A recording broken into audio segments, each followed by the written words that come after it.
Hello students, welcome back. I hope you all are doing good. We are discussing linear differential equations with constant coefficients, and in this video we will talk about seventh case of particular integral, that is to find particular integral when q is of the form sin x or cos x and f minus a square is equal to 0.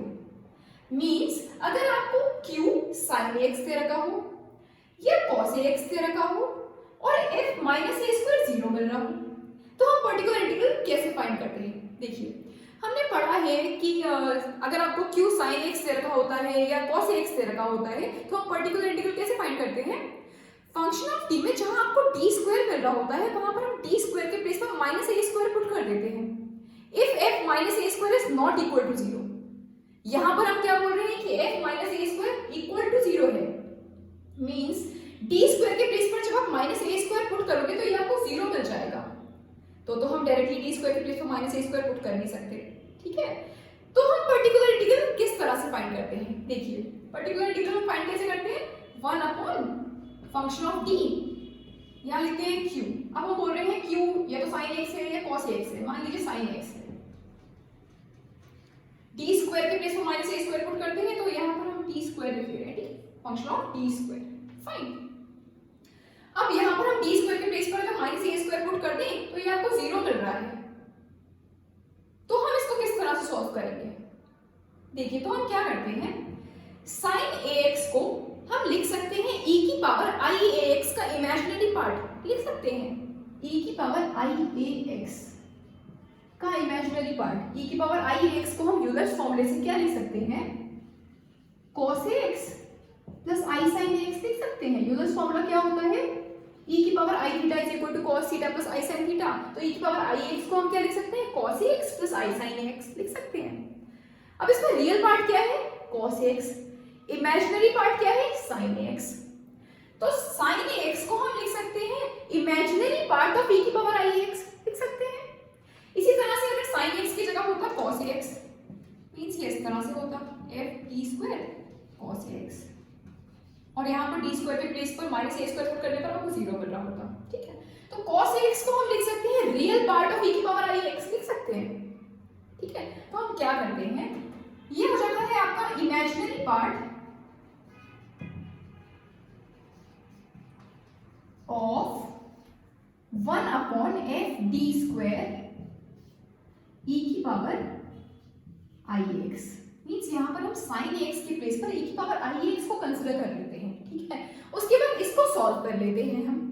जो solution मिलता है उसमें से अगर हम imaginary part ले लेंगे तो वो इसका सोल्यूशन हो जाएगा. ठीक है, सिमिलरली यहाँ पर cos x क्या होता है? e की पावर i x का रियल पार्ट. तो real part of 1 upon f d square e की पावर i x. मींस इसको हम सॉल्व कर लें, जो सॉल्यूशन मिलेगा उसमें से रियल पार्ट ले लें तो वो हो जाएगा इसका सॉल्यूशन. ठीक है, इस तरह से हम फाइंड करते हैं particular integral if q is of the form sin x और cos x and f minus a square is equal to 0. अगर f minus a square not equal to 0 मिल रहा है तो हम डायरेक्टली d स्क्वायर के प्लेस पर minus a square put कर सकते हैं. बट ये अगर 0 मिल गया तो हम इस तरह से सॉल्व कर लेते हैं. ठीक है, e की 1 upon f d square e की पावर i x को सॉल्व कर लेंगे. इसका जो सॉल्यूशन मिलेगा उसमें से इमेजिनरी पार्ट ले लेंगे तो वो हो जाएगा इसका सॉल्यूशन, क्योंकि यहाँ पर क्या है? sin x है. वैसे ही अगर यहाँ पर cos x होता तो क्या कर लेंगे? रियल पार्ट ले लेंगे इसका, तो वो हो जाएगा इसका सॉल्यूशन. फाइन. तो इस पर बेस कुछ क्वेश्चंस करेंगे जिससे आपको अच्छा समझ में आएगा कि किस तरह से ये अप्लाई करना है. So the first question is solve d square plus a square y is equal to sin x. इसको सॉल्व करने के लिए सबसे पहले कॉम्प्लीमेंट्री फंक्शन फाइंड करेंगे, उसके बाद पर्टिकुलर इंटीग्रल फाइंड करेंगे, दोनों को ऐड कर देंगे, वो हो जाएगा complete solution. Fine. Complementary function लिखने के लिए हमें क्या चाहिए? ऑक्सिलरी इक्वेशन चाहिए. The auxiliary equation is, auxiliary equation क्या हो जाएगी? m square plus a square is equal to 0. Means m square is equal to minus a square. तो यहां से आपको जो दो रूट्स मिलेंगे वो क्या मिलेंगे? m is equal to plus minus i a. ठीक है, क्योंकि यहां पर क्या माइनस a स्क्वायर था तो रूट्स क्या मिलेंगे? m is equal to plus minus i a. कैसे रूट्स मिल रहे हैं? कॉम्प्लेक्स रूट्स मिल रहे हैं. जब कॉम्प्लेक्स रूट्स मिल रहे होते हैं तो हमारा कॉम्प्लीमेंट्री फंक्शन क्या हो जाता है? अगर आपको रूट्स मिल रहे होते हैं अल्फा प्लस माइनस आई बीटा, मींस कॉम्प्लेक्स रूट्स मिल रहे होते हैं तो हमारा कॉम्प्लीमेंट्री फंक्शन क्या हो जाता है? e की power alpha x then bracket में c1 cos beta x plus c2 sin beta x. यहाँ पर अल्फा क्या है? अल्फा प्लस माइनस आई बीटा होता है ना, तो अल्फा क्या है यहाँ पर 0, तो e की पावर 0x हो जाएगा, मींस e की पावर 0 मींस 1, ठीक है। तो सिर्फ ब्रैकेट वाला टर्म मिलेगा, means c1 cos beta x plus c2 sin beta x। Beta क्या है यहाँ पर a, तो ये क्या हो जाएगा c1 cos ax plus c2 sin ax। ये हो गया आपका कॉम्प्लीमेंट्री फंक्शन। अब पर्टिकुलर इंटीग्रल फाइंड करेंगे, 1 अपॉन फंक्शन ऑफ d, यहाँ पर क्या है d square plus a square, d square plus a square sin ax, क्यों क्या है यहाँ पर sin ax, ठीक है। अब देखो यहाँ पर d स्क्वायर के प्लेस पर माइनस a स्क्वायर अगर पुट करेंगे तो ये क्या मिलेगा, minus a square plus a square 0 हो जाएगा, तो हम डायरेक्टली d स्क्वायर के प्लेस पर यहाँ पर माइनस a स्क्वायर तो पुट कर नहीं सकते, तो हम क्या करेंगे, क्या ले लेंगे इसको, imaginary part of 1 upon D square plus A square E की पावर आई ए एक्स, इसको सॉल्व कर लेंगे, इसका इमेजिनरी पार्ट ले लेंगे, वो हो जाएगा इसका सॉल्यूशन, ठीक है। या फिर इसको इस तरह से भी लिख सकते हैं, coefficient of I in this, fine, coefficient of I ले लोगे इसका मतलब ये है कि इमेजिनरी पार्ट लेंगे हम, ठीक है। इसको सॉल्व करेंगे, इमेजिनरी पार्ट को मैं लिख ले रही हूँ शॉर्ट में आईपी, इमेजिनरी पार्ट, बार बार नहीं लिख रही हूँ, आईपी लिख रही हूँ, आईपी ऑफ। अब इसको हम सॉल्व करेंगे, ठीक है। देखो 1 upon D square plus A square, D square plus A square को हम लिख सकते हैं D plus I A, D minus I ए लिख सकते हैं। इसको जो दो रूट्स मिले थे वो हमें क्या मिले थे, plus I A and minus I A मिले थे, तो हम इसको लिख सकते हैं D plus I A D minus I A. इसको आप सॉल्व करोगे तो क्या मिलेगा, डी स्क्वायर मतलब A plus B, A minus B मिल रहा है ना, तो A square minus B square means D square minus I A square, तो आई का स्क्वायर करोगे तो -1 हो जाएगा, ठीक है, तो D square plus A square मिल जाएगा, तो इसको हम लिख सकते हैं इस तरह से, D plus I A D minus I A, fine, E की power I X, imaginary part of. अब देखिए, अब इसको कैसे ऑपरेट करेंगे इस पर, ई की पावर आई एक्स पर। देखो अगर हमें q ई की पावर ax मिल रहा होता है तो हम पर्टिकुलर इंटीग्रल कैसे फाइंड करते हैं, फंक्शन ऑफ t में जहां जहां हमें d मिल रहा होता है वहां पर हम d के प्लेस पर a पुट कर देते हैं, if f is not equal to 0, और अगर f 0 मिल जाए तो हम क्या करते हैं, d के प्लेस पर d प्लस a पुट कर देते हैं, ठीक है। इसी तरह से पर्टिकुलर इंटीग्रल फाइंड करते हैं। यहां पर देखिए, यहां पर जैसे e की पावर ax होता है तो यहां पर a के प्लेस पर क्या है ia, ठीक है, तो यहां पर d के प्लेस पर ia पुट करके देखिए क्या आपको 0 मिल रहा है, अगर 0 मिल रहा है तो d के प्लेस पर d प्लस ia पुट कर देंगे, 0 नहीं मिल रहा है तो डायरेक्टली d के प्लेस पर ia पुट कर देंगे। यहां पर d के प्लेस पर ia पुट करोगे तो क्या मिलेगा, ia plus ia means 2ia, तो ये वाला 0 तो मिला नहीं। यहां पर जब आप d के प्लेस पर ia पुट करोगे तो ये हो जाएगा 0, तो मींस यहां पर आप नहीं पुट कर सकते पर यहां पर पुट कर सकते हो, ठीक है। तो यहां पर हम क्या करेंगे, d के प्लेस पर ia पुट कर देंगे, ये हो जाएगा ia प्लस ia, ठीक है, और यहां पर आप नहीं पुट कर सकते तो इसको ऐसे ही रहने देंगे, e की पावर iax, ठीक है, क्योंकि यहां पर अगर आप d के प्लेस पर ia पुट कर दोगे तो ये 0 हो जाएगा। Imaginary part of 1 upon ia plus ia means 2ia। अब देखो यहां पर आपने अगर d के प्लेस पर ia पुट कर दिया तो 0 हो जाएगा। जब आपको अगर हमारा q e की पावर ax फॉर्म में होता है और हम d के प्लेस पर अगर a पुट कर दे तो वो आपको अगर f 0 मिल जाए तो हम क्या करते हैं, इस डायरेक्टली तो पुट करते नहीं, फिर हम क्या करते हैं d के प्लेस पर d प्लस a पुट कर देते हैं। तो यहाँ पर a के प्लेस पर क्या है ia, तो d के प्लेस पर क्या पुट कर देंगे d प्लस ia, ठीक है, d प्लस ia और साथ में क्या है यहाँ पर minus ia।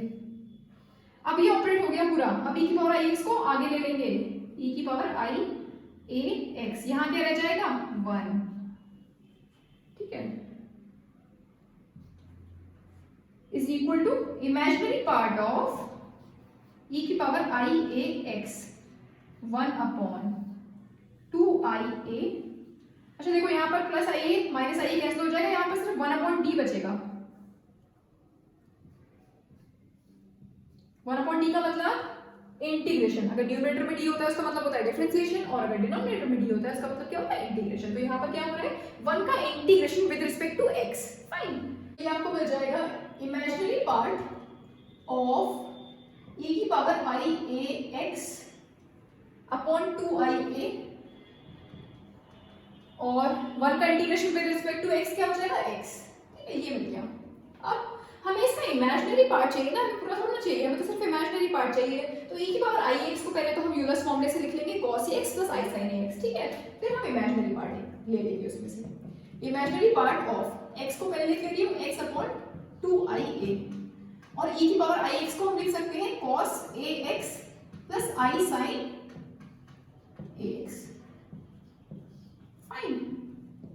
Imaginary part of, अब इसको मल्टीप्लाई कर लीजिए ब्रैकेट के अंदर, तो ये आपको क्या मिलेगा x upon 2ia cos ax plus, देखो इसको जब इसमें मल्टीप्लाई करेंगे तो i से i कैंसिल हो जाएगा, ये आपको मिल जाएगा x upon 2a sin ax, ठीक है।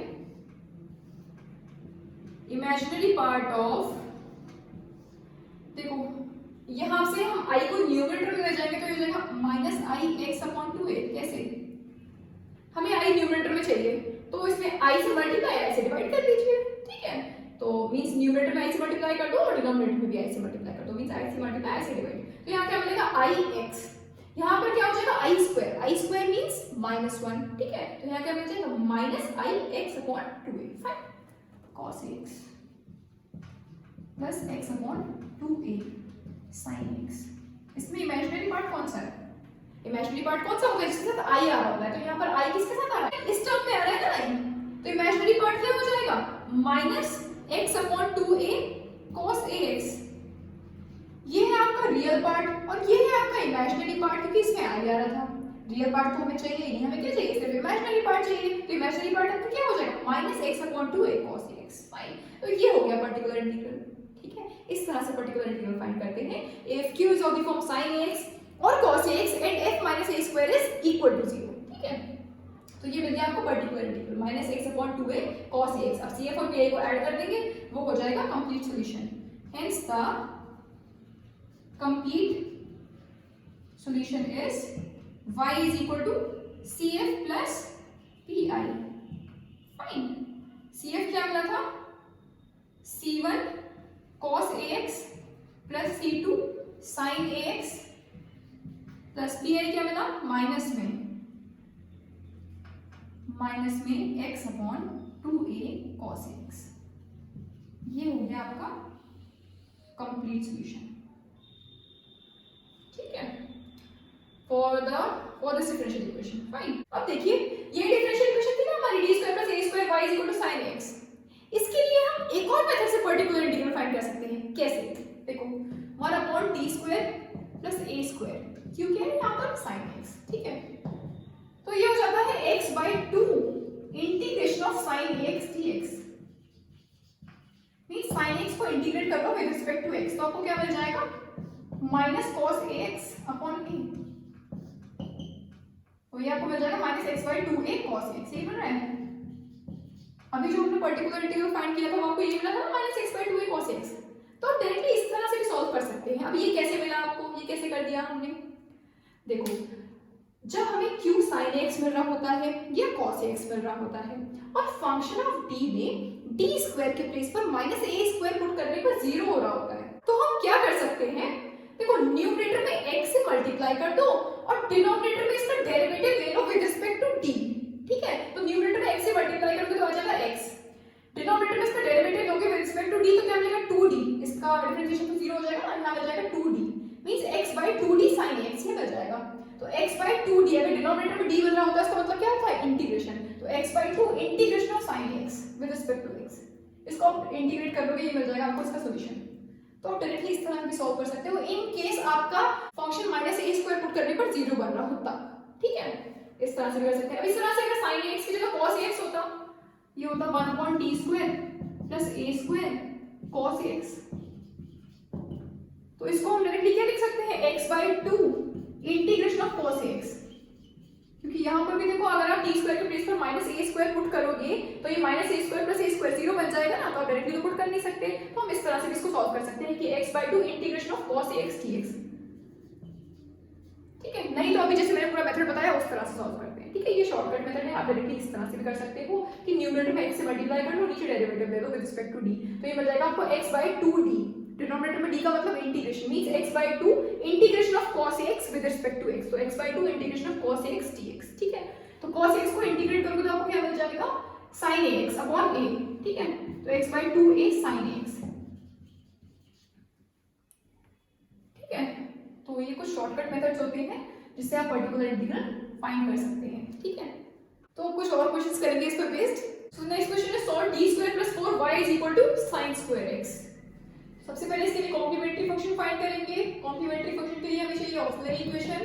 The auxiliary equation is, auxiliary equation क्या हो जाएगी, m square plus 4 is equal to 0 means m is equal to m square is equal to -4 means m is equal to plus minus 2y।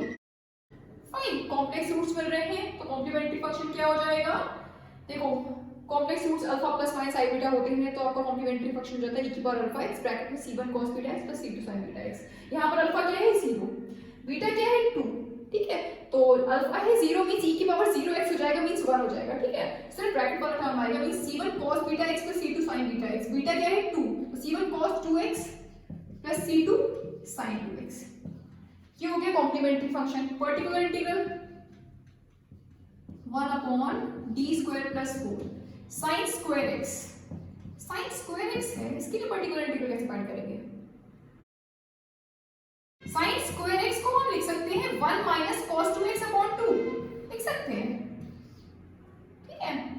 और अब 1/2 को बाहर ले लेंगे तो ये हो जाएगा 1 upon 2 1 upon d square plus 4 dot 1 minus 1 upon 2 1 upon d square plus 4 cos 2x। अलग अलग कर लिया मैंने इनको, ठीक है। तो क्या बच जाएगा 1 upon 2 1 upon d square plus 4 1 minus 1 upon 2 1 upon d square plus 4 cos 2x। Fine, अब इनको अलग अलग हम सॉल्व कर लेंगे, ठीक है। देखो यहाँ पर मिल रहा है 1 को हम लिख सकते हैं x की पावर 0। जब आपको q x की पावर m मिल रहा होता है तो हम पर्टिकुलर इंटीग्रल कैसे फाइंड करते हैं, फंक्शन ऑफ d में से लोएस्ट डिग्री टर्म को हम कॉमन ले लेते हैं। उसके बाद आपको 1 प्लस फंक्शन ऑफ d या 1 माइनस फंक्शन ऑफ d वाली फॉर्म मिलती है, ठीक है। उसको न्यूमरेटर में ले जाते हैं और उसका इनवर्स हो जाता है, उसको बाइनोमियल से एक्सपेंड करते हैं और x की पावर m पर ऑपरेट कर देते हैं, ठीक है। इसी तरह से फाइंड करते हैं particular integral when q is of the form x की पावर m। तो 1 को हम लिख सकते हैं x की पावर 0 और फिर इसको x की पावर m वाले तरीके से हम इसको सॉल्व कर लेंगे, ठीक है। तो 1/2 क्या करेंगे, लोएस्ट डिग्री टर्म क्या है यहाँ पर 4, तो 4 को कॉमन ले लेंगे, ये आपको मिल जाएगा 1 प्लस d स्क्वायर बाय 4, ठीक है। 1 माइनस 1/2। देखो जब हमें q cos x से sin x देना होता है तो हम d स्क्वायर की प्लेस में माइनस a स्क्वायर पुट करते हैं if f minus a square is not equal to 0, ठीक है। तो यहाँ पर a क्या है 2, तो d स्क्वायर के प्लेस पर माइनस 2 स्क्वायर अगर पुट करें तो क्या ये 0 मिल रहा है। यहाँ पर अगर d स्क्वायर प्लेस पर आप माइनस 2 स्क्वायर पुट करोगे तो क्या मिलेगा -4 प्लस 4 मींस 0 हो जाएगा। तो आप डायरेक्टली तो यहाँ पर d स्क्वायर प्लेस में माइनस 2 स्क्वायर पुट कर नहीं सकते, तो हम क्या करेंगे, cos 2x है मतलब e की पावर i 2x का रियल पार्ट ले ले तो वो हो जाएगा cos 2x, ठीक है। तो कैसे सॉल्व करेंगे इसको, ये हम ले लेंगे real part of 1 upon d square plus 4 e की पावर i 2x, ठीक है। इसका रियल पार्ट क्या हो जाएगा cos 2x। इसको सॉल्व कर लेंगे, जो सॉल्यूशन मिलेगा उसका रियल पार्ट ले लेंगे तो वो हो जाएगा इसका सॉल्यूशन, ठीक है। यहाँ पर देखिए 1 plus d square upon 4 numerator में जाएगा तो इसका इनवर्स हो जाएगा। यहाँ पर मिल रहा है 2 into 4 मींस 1 अपॉन 8 और ये न्यूमरेटर में चला जाएगा तो हो जाएगा 1 प्लस d स्क्वायर अपॉन 4 का inverse dot 1 minus 1 upon 2 real part को हम शॉर्ट में लिख सकते हैं rp, ठीक है। बार बार लिखेंगे रियल पार्ट तो rp लिख ले रहे हैं। Real part of 1 upon d square plus 4 e की power i 2x। d square plus 4 को हम लिख सकते हैं d plus 2i, d minus 2i लिख सकते हैं। इनको मल्टीप्लाई करोगे मींस ये क्या मिल रहा है, a plus b a minus b means a square minus b square, तो d स्क्वायर माइनस 2i का स्क्वायर, i का स्क्वायर माइनस 1 हो जाएगा तो d स्क्वायर प्लस 2 का square means d square plus 4 मिल जाएगा, ठीक है। तो d स्क्वायर प्लस 4 को हम लिख सकते हैं d plus 2i d minus 2i e की power i 2x is equal to 1 upon 8। इसको एक्सपेंड कर लेंगे बाइनोमियल से तो आपको क्या मिलेगा 1 minus d square upon 4 plus and so on. आगे के टर्म्स की हमें जरूरत नहीं है क्योंकि यहाँ क्यों क्या है 1 है तो इसको आप एक बार डिफरेंशिएट करोगे तो 0 हो जाएगा, ठीक है। तो हायर डेरिवेटिव्स क्या हो जाएंगे, सारे 0 हो जाएंगे, ठीक है। Minus 1 upon 2 real part of, देखो यहाँ पर q क्या है, e की पावर i टू x। जब हमें q e की पावर ax मिल रहा होता है तो हम फंक्शन ऑफ t में जहाँ हमें d मिल रहा होता है वहाँ पर हम t के प्लेस पर a पुट कर देते हैं if f is not equal to 0। ठीक है, तो यहाँ पर देखिए, यहाँ पर d की जगह पर 2i पुट करके देखिए क्या 0 मिल रहा है। देखो यहाँ पर 2i पुट करोगे तो 0 नहीं मिलेगा, बट यहाँ पर पुट करोगे तो 0 मिल जाएगा। जब हम d के प्लेस पर a पुट करें और फंक्शन ऑफ a आपको 0 मिल जाए तो हम क्या करते हैं, d के प्लेस पर d प्लस a पुट कर देते हैं। ठीक है, तो यहाँ पर तो हम क्या पुट कर सकते हैं, d के प्लेस पर 2i, तो ये हो जाएगा 2i प्लस 2i, यहाँ आ जाएगा d माइनस 2i। फिर उसके बाद हम d के प्लेस पर d प्लस 2i पुट कर देंगे यहाँ पर इज इक्वल टू 1/8। इसको ऑपरेट कर लीजिए 1 पर, तो 1 into 1 is 1 और 1 को एक बार डिफरेंशिएट करके 0 हो जाएगा। ठीक है, तो आगे वाले टर्म्स सब 0। माइनस 1/2 रियल पार्ट ऑफ, यहां से क्या मिल रहा है 1 upon 2i plus 2i means 4i, d minus 2i। यहां पर आप डायरेक्टली तो 2i पुट कर नहीं सकते, 0 हो जाएगा, तो हम d के प्लेस पर क्या पुट करेंगे, d plus 2i, d plus 2i minus 2i, तो 2i माइनस 2i कैंसिल। ठीक है, ये हमने पुट कर दिया तो ये आगे आ जाएगा e की पावर i 2x और यहाँ क्या आ जाएगा 1। ठीक, 1/8 minus 1/2 real part of e की power i 2x upon 4i 1/d 1। 1/8 minus 1/2 real part of e की power i 2x upon 4i। 1/d का मतलब इंटीग्रेशन, मींस 1 का integration with respect to x, that is x। ठीक है, अब हमें क्या चाहिए, सिर्फ रियल पार्ट चाहिए, हमें इमेजिनरी पार्ट तो चाहिए ही नहीं। तो e की पावर i 2x को पहले हम लिख सकते हैं यूलर्स फॉर्म से cos 2x plus i sin 2x। 1/8 minus 1/2 real part of x upon 4i को बाहर ले लेते हैं। e की पावर i 2x को हम क्या लिख सकते हैं, cos 2x plus i sin 2x। Fine, और इसको हम लिख सकते हैं 1/8 minus 1/2 real part of x by 4i को मल्टीप्लाई कर लीजिए ब्रैकेट के अंदर, तो ये आपको मिल जाएगा x बाय 4i, और इसको हम लिख सकते हैं minus x by 4 minus i x upon 4 cos 2x। यहाँ से i, जब इसको मल्टीप्लाई करोगे इस टर्म में तो i से i कैंसिल हो जाएगा, ये मिल जाएगा आपको x बाय 4 sin 2x। देखो पहला वाला आपको टर्म मिलेगा x by 4i cos 2x, तो हमें i न्यूमरेटर में लाना था तो i से मल्टीप्लाई i से डिवाइड कर दिया, तो डिनोमिनेटर में मिल जाएगा i स्क्वायर मींस माइनस 1, तो हो जाएगा minus ix upon 4 cos 2x। Second term में जब इसको मल्टीप्लाई करोगे तो i से i कैंसिल हो जाएगा, x बाय 4 sin 2x मिल जाएगा। ठीक है, ये आपको मिल जाएगा 1/8 माइनस 1/2 और रियल पार्ट ऑफ दिस, इसका रियल पार्ट क्या है x बाय 4 sin 2x, ये क्या है इमेजिनरी पार्ट, क्योंकि इसके साथ क्या है i, तो रियल पार्ट कौन सा है x बाय 4 sin 2x, तो ये हो जाएगा 1/2, ये हो जाएगा x by 4 sin 2x। Fine, तो ये आपको मिल जाएगा 1/8 minus x bye 8 sin 2x। ठीक है, ये हो गया आपका पर्टिकुलर इंटीग्रल। अब CF और PI को ऐड कर देंगे तो हो जाएगा आपका complete solution. Hence the complete solution is y is equal to CF plus PI। CF क्या मिला था हमें, C1 cos 2x plus C2 sin 2x, और PI क्या मिला है 1/8 minus x by 8 sin 2x। ठीक है, so this is the required solution of the given differential equation। एक और क्वेश्चन करेंगे इस पर based. So the next question is solve d square plus 9 d square plus 1 y is equal to cos 3x। Fine, तो सबसे पहले complementary function find करेंगे, फिर पर्टिकुलर इंटीग्रल फाइंड करेंगे, दोनों को ऐड कर देंगे, वो हो जाएगा कंप्लीट सॉल्यूशन। कॉम्प्लीमेंट्री फंक्शन के लिए हमें क्या चाहिए, ऑक्सिलरी इक्वेशन चाहिए, तो ऑक्सिलरी इक्वेशन क्या हो जाएगी, m square plus 9 m square plus 1 is equal to 0। यहाँ से जो आपको चार रूट्स मिलेंगे वो क्या मिलेंगे, m is equal to plus minus 3i और plus minus i। m square plus 9 को जब आप 0 से इक्वेट करोगे तो क्या मिलेगा, m square plus 9 is equal to 0 means m is equal to plus minus 3i। m square plus 1 को जब 0 से इक्वेट करोगे तो क्या मिलेगा, m square plus 1 is equal to 0 means m square is equal to minus 1 means m is equal to plus minus i।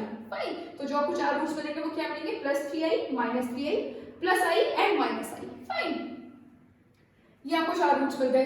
Roots कैसे हैं? Complex roots हैं। तो कॉम्प्लीमेंट्री फंक्शन क्या हो जाएगा? देखो पहले इसके लिए लिख रहे हैं प्लस माइनस 3i के लिए। यहाँ पर अल्फा क्या है? 0 है, मींस e की पावर 0x हो जाएगा, मींस 1 हो जाएगा। सिर्फ ब्रैकेट वाला टर्म आएगा c1 cos beta x plus c2 sin beta x। Beta क्या है? 3, तो c1 cos 3x plus c2 sin 3x। Fine.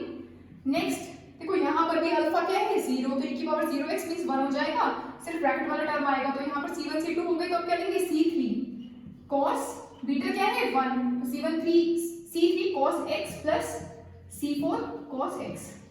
ये हो गया कॉम्प्लीमेंट्री फंक्शन। अब पर्टिकुलर इंटीग्रल फाइंड करेंगे। फंक्शन ऑफ t क्या है? d square plus 9 d square plus 1 cos 3x। q क्या है? cos 3x। जब q cos ax होता है तो हम पर्टिकुलर इंटीग्रल कैसे फाइंड करते हैं? फंक्शन ऑफ t में जहां हमें d स्क्वायर मिल रहा होता है वहां पर d स्क्वायर के प्लेस पर माइनस a स्क्वायर पुट कर देते हैं if f minus a square is not equal to 0। ठीक है, तो देखो यहाँ पर d स्क्वायर के प्लेस पर अगर हम माइनस 3 स्क्वायर पुट करेंगे, ये क्या है? 3, तो d स्क्वायर के प्लेस पर माइनस 3 स्क्वायर पुट करेंगे तो क्या हमें 0 मिलेगा या नहीं मिलेगा? देखो यहाँ पर आप d स्क्वायर के प्लेस पर माइनस 3 स्क्वायर पुट करोगे तो आपको ये टर्म 0 हो जाएगा, मींस 0 हो जाएगा पूरा। यहाँ पर माइनस 3 स्क्वायर पुट करोगे तो क्या हो जाएगा? माइनस 9 प्लस 9, तो 0 हो जाएगा, मींस ये पूरा 0। तो आप यहाँ पर तो d स्क्वायर के प्लेस पर माइनस 3 स्क्वायर पुट कर नहीं सकते, बट यहाँ पर कर सकते हो। यहाँ पर आप d स्क्वायर के प्लेस पर माइनस 3 स्क्वायर पुट कर सकते हो तो आपको क्या मिलेगा? Minus 9 plus 1 that is minus 8। आप यहाँ पर पुट कर सकते हो, यहाँ पर नहीं कर सकते। ठीक है, तो इसको ऐसे लिख लेंगे d स्क्वायर प्लस 9, यहाँ पर लिख देंगे माइनस 3 स्क्वायर d स्क्वायर के प्लेस पर plus 1 cos 3x is equal to 1 upon d square plus 9। ये क्या मिल रहा है? Minus 9 plus 1 that is minus 8 cos 3x minus 1 upon 8 1 upon d square plus 3 का स्क्वायर लिख सकते हैं ऐसे, 3 का स्क्वायर 9 को cos 3x। ठीक है, अब देखो इसको कैसे सॉल्व करेंगे? वैसे तो हम शॉर्टकट मेथड से सॉल्व कर सकते हैं, अभी जो मैंने बताया था कि अगर ये मिल रहा होता है 1 upon d square plus a square और यहाँ पर क्या है? cos 3x है, मींस cos ax अगर होता है 1 upon d square plus a square. cos ax को हम कैसे सॉल्व करते हैं? अभी जो हमने शॉर्टकट मेथड पढ़ा था, x upon 2 integration of cos ax हो जाता है ये। cos x का integration sin x upon a means ये हो जाएगा x upon 2a sin x।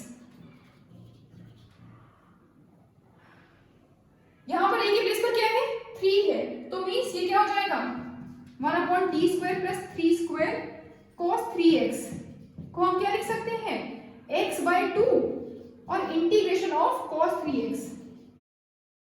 cos 3x का integration is sin 3x upon 3, तो ये हो जाएगा x upon 2 sin 3x upon 3 हो जाएगा, ये means x upon 6 sin 3x। तो आप चाहो तो डायरेक्टली इस तरह से सॉल्व कर सकते हो, वैसे हम इसको पूरे मेथड से सॉल्व करेंगे, मींस e की पावर i3x का रियल पार्ट लेके। ठीक है, cos 3x को हम लिख सकते हैं e की पावर i3x का रियल पार्ट। ठीक है, तो ये हो जाएगा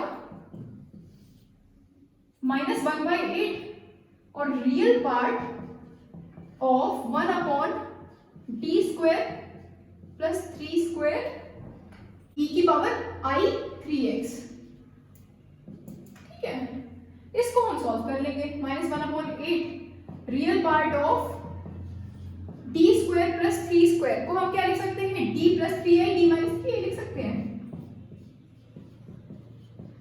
ये मिलेगा ना आपको d स्क्वायर प्लस 9, इनको मल्टीप्लाई करोगे तो d स्क्वायर प्लस 3 स्क्वायर को हमने इस तरह से लिख दिया d plus 3i d minus 3i e की पावर i3x।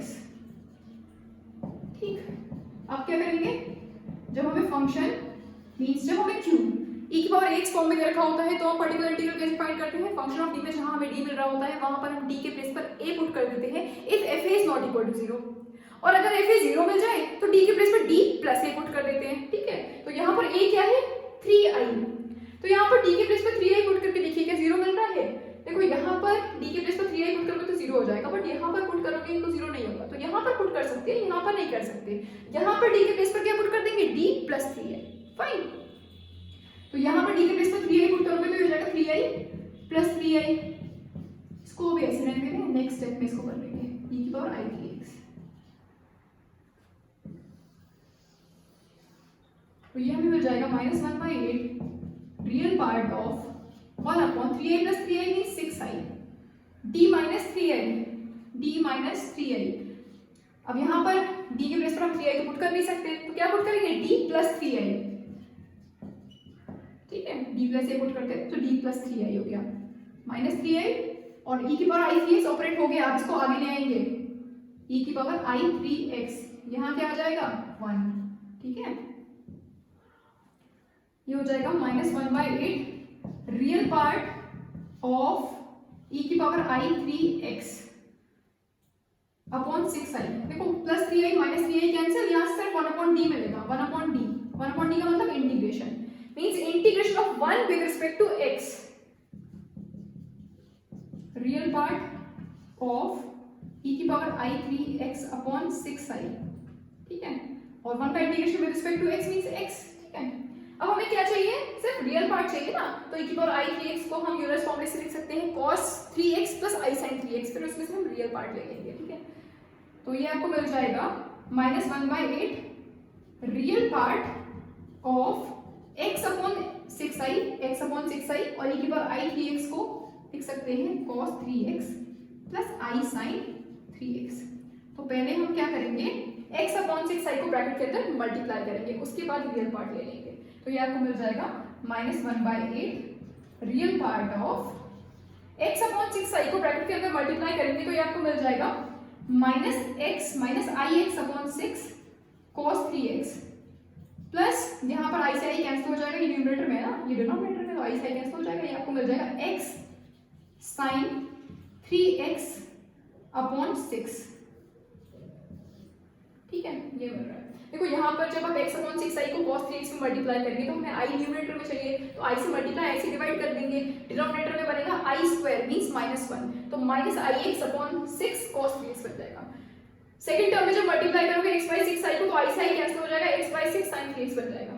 ठीक है, अब हमें सिर्फ रियल पार्ट तो चाहिए, इमेजिनरी पार्ट तो चाहिए ही नहीं, तो इसमें से रियल पार्ट कौन सा है, ये x sin 3x अपॉन 6, ये तो इमेजिनरी पार्ट है ना, इसमें क्या मिल रहा है i, तो ये क्या है, इमेजिनरी पार्ट है -x/6 cos 3x, real part क्या है, x/6 sin 3x।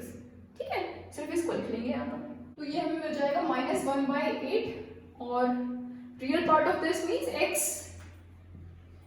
x/6 sin 3x। ठीक है, देखो जब हमने इस मेथड से किया था तब भी हमें ये मिला था ना, x/6 sin 3x, ये तो मिला था। यहाँ पर क्या मिला, x/6 sin 3x। ठीक है, तो चाहो तो आप इस शॉर्टकट मेथड से भी कर सकते हो, चाहे पूरा अप्लाई करके करो, तो ये मिलेगा x/6 sin 3x, तो ये हो जाएगा -x 8 6 48 sin 3x। ये हो गया आपका पर्टिकुलर इंटीग्रल। अब CF और PI को ऐड कर देंगे तो हो जाएगा complete solution, hence the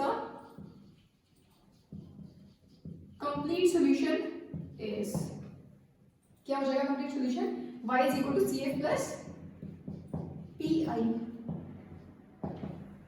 CF क्या मिल रहा था, C1 cos 3x plus C2 sin 3x plus C3 cos x plus C4 sin x। ये आपको sin x मिलेगा, ये बाय मिस्टेक मैंने cos x लिख दिया था, ये sin x है। ठीक है, आपको पता है ना, e की पावर अल्फा x फिर ब्रैकेट में C1 cos beta x plus C2 sin beta x। ठीक है, जैसे यहाँ पर मिला ना cos and sin, यहाँ पर भी तो cos and sin मिलेगा। ठीक, तो यहाँ क्या मिल जाएगा, C3 cos x plus C4 sin x, और पर्टिकुलर इंटीग्रल क्या मिला था, ये माइनस में x/48 sin 3x। ठीक, ये हो गया आपका complete solution, y is equal to C1 cos 3x plus C2 sin 3x plus C3 cos x plus C4 sin x minus x/48 sin 3x। Fine. So this is the required solution of the given differential equation. I hope ये सारे questions आपको समझ में आए होंगे। अब इस case पर बेस्ड और क्वेश्चंस आप लोग करिएगा। So that's all for today. Thank you very much.